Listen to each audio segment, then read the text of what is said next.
دین اسلام میں یہی تو ایک خوبی ہے کہ اس کے ہر عمل پر نبی پاک صلی اللہ علیہ وسلم نے اپنے طریقے کی مہر لگا دی ہے.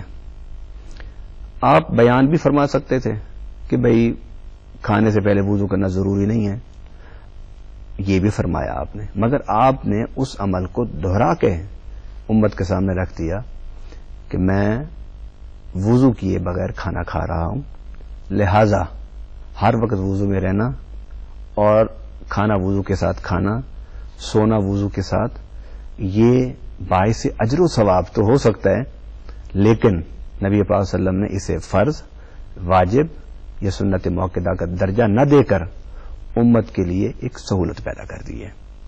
دوسری بات کہ وضو، نماز کے لیے طہارت فرض ہے. اب وہ طہارت جو ہے نا دو طرح سے ہوتی ہے. اگر آپ پر غسل فرض ہے تو آپ غسل کریں گے تب نماز پڑھیں گے، اور اگر آپ پر غسل فرض نہیں تو پھر آپ وضو کریں گے، وضو کر کے پھر نماز پڑھیں گے آپ. اب وضو کے 4 فرائض ہیں. پہلا فرض، آپ نے ہاتھوں کو دھونا ہے. عربی زبان میں جو لفظ ید استعمال ہوا ہے وہ ہاتھوں کے انگلیوں کے ناخن سے کوہنی تک قرآن نے بیان کیا ہے. اس پورے کو آپ نے دھونا ہے. چہرے کو دھونا ہے آپ نے، یہ بھی فرض ہے. مسح سر کا، یہ بھی فرض ہے، اور پاؤں کا دھونا یہ بھی فرض ہے. یہ ہیں وضو کے فرائض. اگر آپ ان چیزوں کو پورا کر لیتے ہیں تو آپ کا وضو ہو گیا. ٹھیک ہے.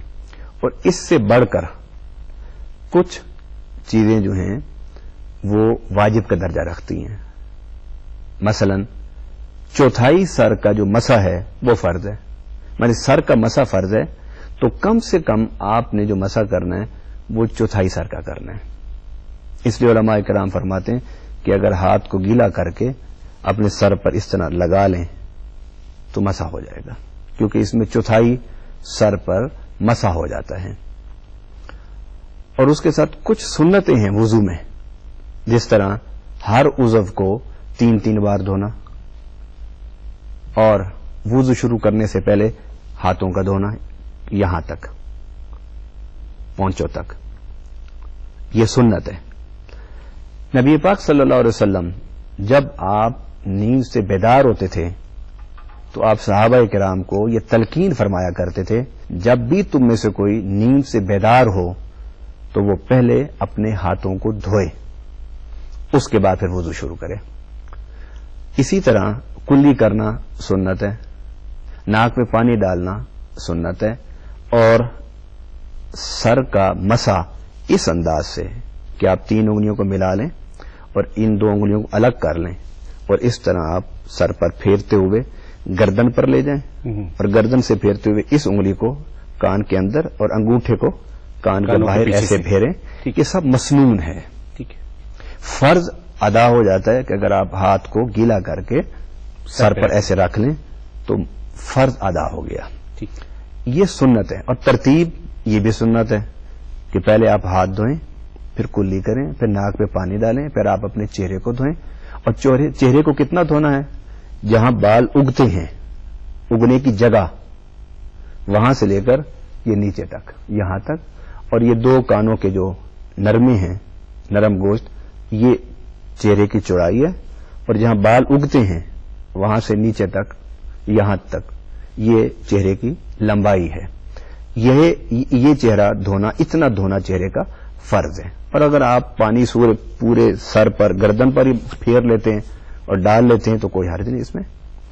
سر کا چوتھائی مسح فرض ہے. سنت طریقہ میں نے بتا دیا. اور یہاں تک، یہ جو کوہنیوں تک، یہ آپ کو دھونا، یعنی کوہنیوں سمیت، کوہنیاں باہر نہیں، کوہنیوں تک دھونے کا مطلب ہے کوہنیوں سمیت دھونا آپ پر فرض ہے. اور پاؤں کو ٹخنوں تک دھونا جو ہے یہ فرض ہے. ٹخنوں تک کا مطلب یہ ٹخنوں سمیت. ٹخنے اگر خشک رہ گئے تو وضو نہیں ہوگا آپ کا. یہ وضو کے فرائض ہیں. 3 بار دھونا ہر عضو کو سنت ہے. ترتیب سنت ہے. کانوں کا مسح سنت ہے.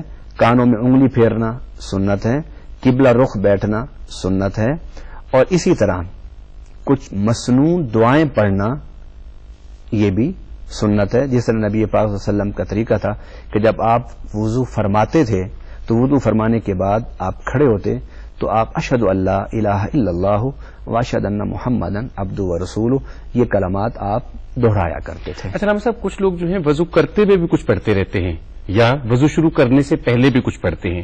یہ جو آپ نے کلمہ شہادت کا، یہ تو وضو کرنے کے بعد کھڑے ہو کے اور قبلہ رو ہو کر ایک انگلی اٹھا کر عام طور پہ لوگ یہ کلمہ پڑھتے ہیں، لیکن کیا وضو شروع کرنے سے پہلے بھی کچھ پڑھنا ہے اور وضو کے درمیان میں بھی کچھ پڑھتے رہنا ہے؟